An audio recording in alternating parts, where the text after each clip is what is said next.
আজ বানাচ্ছি চালের ডালনা।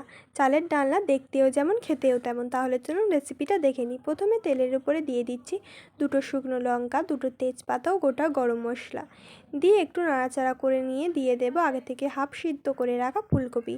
ফুলকপিটা কিছুক্ষণ নাড়াচাড়া করে নিয়ে দিয়ে দেব আগে থেকে সিদ্ধ করে রাখা বিনস, গাজর ও আলু দিয়ে কিছুক্ষণ নাড়াচাড়া করে নেব। এবারে এর উপরে দিয়ে দিচ্ছি সামান্য হলুদ গুঁড়ো ও আদা বাটা দিয়ে কিছুক্ষণ নাড়াচাড়া করে নেব।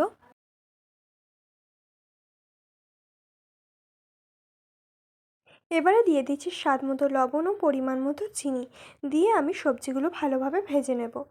সবজিটা ভাজা হয়ে গেছে। এবার আমি আগে থেকে সিদ্ধ করে রাখা ভাতটা দিয়ে নাড়াচাড়া করে সবজির সাথে ভালোভাবে মিশিয়ে নিচ্ছি।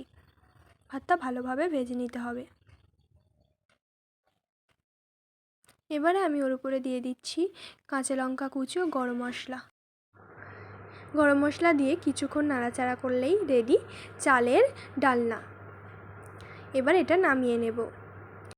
আপনাদের এই চালের ডালনার রেসিপিটা কেমন লাগলো অবশ্যই কমেন্টের মাধ্যমে জানাবেন আর চ্যানেলটিকে ফলো করে দেবেন।